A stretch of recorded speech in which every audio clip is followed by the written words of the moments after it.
Hi, I'm Rhonda Pennington, your instructor. This course focuses on free speech and the Bill of Rights that guarantees it.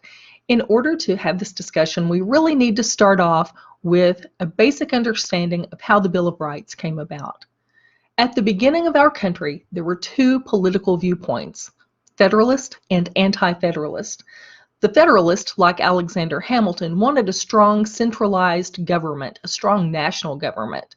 Anti-Federalists, like Thomas Jefferson, were really afraid that the strength of a national government might infringe on individual and state rights and liberties. And remember, these people had just fought for rights and liberties in the Revolutionary War. As the Founding Fathers were working on the Constitution, they knew they had to get it right this time. Because you see, the Constitution wasn't the first document that was established to guide our young nation. The first document was the Articles of Confederation. And honestly, it just wasn't strong enough to create a sustainable nation.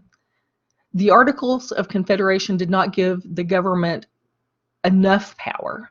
They didn't allow Congress to regulate trade or impose taxes, and without those powers, there was no way for the United States to grow as a nation. It was more like a conglomerate of little states.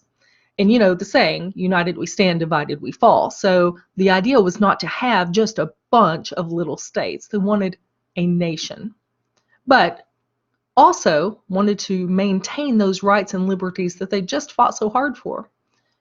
So the Articles of Confederation, another problem with it was that it made it hard to pass any legislation because 9 out of 13 of those original colonies had to agree in order to pass any legislation.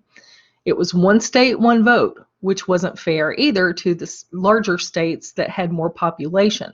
So these are all things that the Founding Fathers are taking into consideration when they are trying to write the Constitution. And so the Anti-Federalist wanted to make sure states didn't lose their rights. That's where the Bill of Rights comes in.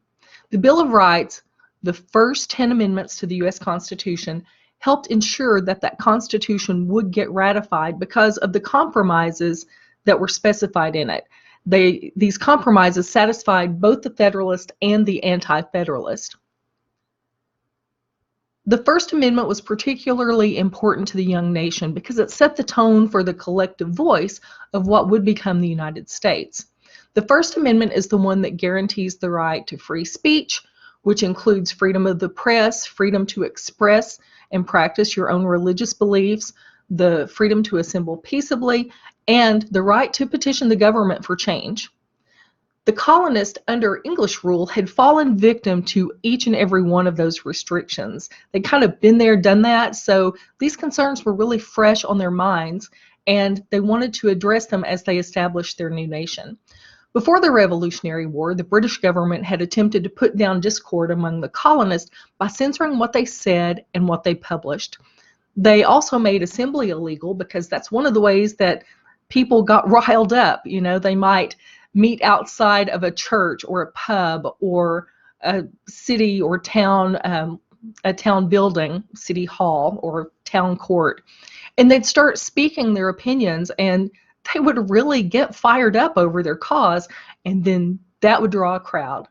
And the British government didn't want that, so they put their foot down.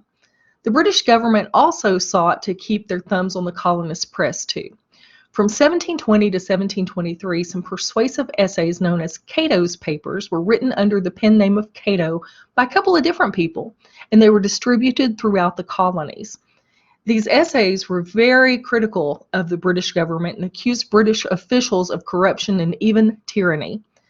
The Federalist Papers and Thomas Paine's Common Sense, two things you've probably heard of before already, were also persuasive essays written to encourage colonists toward revolution in Paine's case, and then toward a strong federal government in case of the Federalist Papers, which were published throughout several newspapers among the colonies.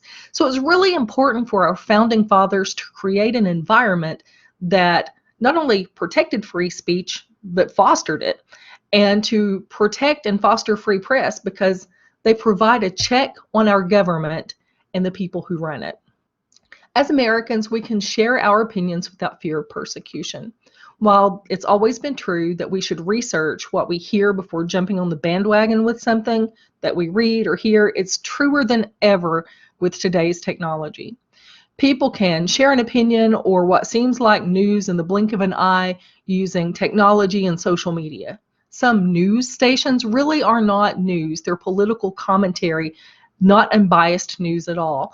And sometimes it's really hard for consumers to tell the difference between those two. It's designed that way, designed so that commentary appears to be news, because that's how people persuade. It's important to learn how to research these things for yourself, obviously, and don't even start it on Facebook posts that start off with a brief history lesson. I mean, those things drive me nuts. So take all of those with a grain of salt. In this lesson, you'll learn more about the First Amendment and the freedom of speech that it guarantees. I'll also introduce you to a few tools that will help you fact check the free speech that you see or hear, like those brief history lessons that pop up on social media from time to time.